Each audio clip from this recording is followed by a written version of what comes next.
So another book that I've been very excited to review is Bill Humphries of the Gutter Fighting Group's The Fighting Knife, the Fairbairn O.S.S. knife system from his perspective.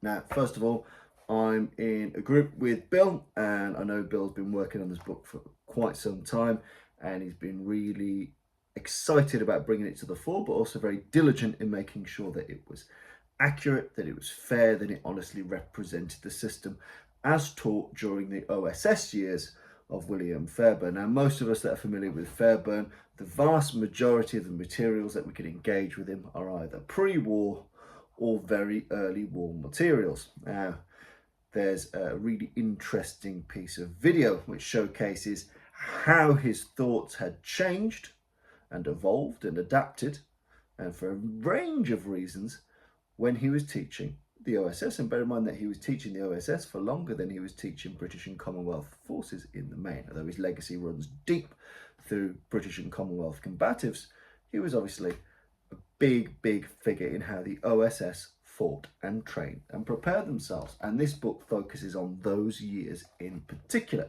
I really advise that as you read this book, that you watch the videos. There's lots of ways you can access those videos, but if you type in Fairbairn O.S.S. video, you'll see corresponding footage to this, and he uses slices of the video in this particular volume. But it's well worth seeing the moving pictures, hearing the words from the man himself, and having this handy companion guide.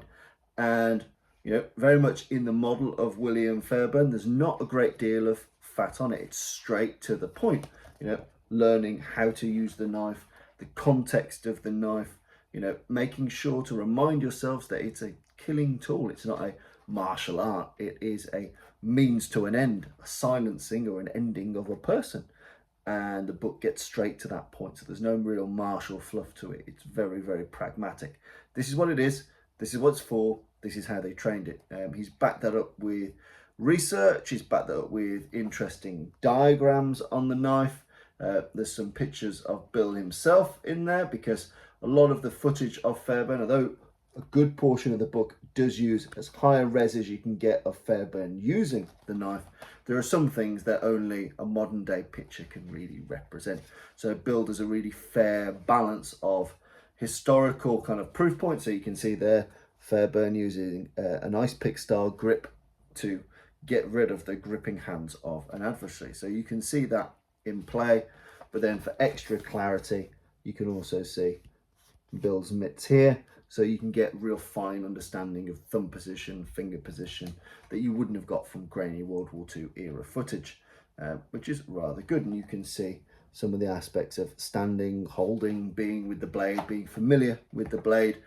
So it takes us through, as taught to the O.S.S., how the knife was trained, how it was used, targeting on individuals, so where to put it to best effect. You can see here stabbing right in the femoral, which is really interesting. Again, you would expect to see shots like this in maybe a modern knife combatives volume, but grabbing around the back of the head and sewing machine up that femoral artery, it made sense and it works. And yeah, he's too bloody right. It's fantastic. So it talks about how to stand, how to manipulate, how to move with the knife, how to cut and thrust, because whilst the weapon itself is really much more orientated towards thrusting, there are a good range of cuts that Fairbairn recommends. Kind of cutting to the thrust, thrusting to the cut. You might need to cut at the hands and the eyes before you can get that thrust, get that lunge into somewhere final and important. So it really does go to great pains to explain the variables in the training methodology. There's him sitting there having a cigarette and just looking awesome. It then has a really interesting section which breaks down the voiceover script of the video itself, which is really helpful, because when you're watching the video, often you tune out the words and the noise, or I do at least, and I just watch the physical movement. So it's good to have kind of annotated and extrapolated kind of the voiceover, the script, what Fairbairn wanted to get across in this film. Because making the film, there's why we're making a film. What are we trying to get across to our audiences? What are the key learning outcomes for our people? But I have to say, it's a fantastic book. I believe it's shortly available on Amazon, but if you type this in, The Fighting Knife, the Fairbairn O.S.S knife system, my perspective, and the name Bill Humphries, you'll likely find it via its main route, where I got it from, which is Lulu. But wherever you type it in, you're sure to find it. And if not, find me, drop me a DM, and I'll tell you the best places to get it. But it's a phenomenal volume.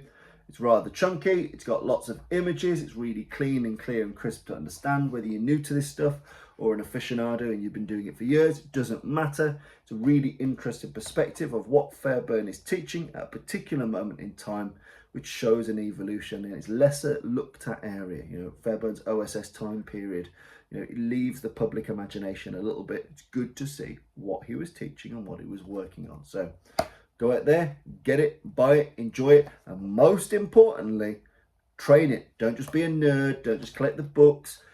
Get yourself a knife, get yourself a Fairbairn, get yourself a trainer, get yourself a stick. I don't really care. Go train it, go do the stuff, because that's what this dude would want you to do. So go out there, get Bill Humphries' book, and enjoy.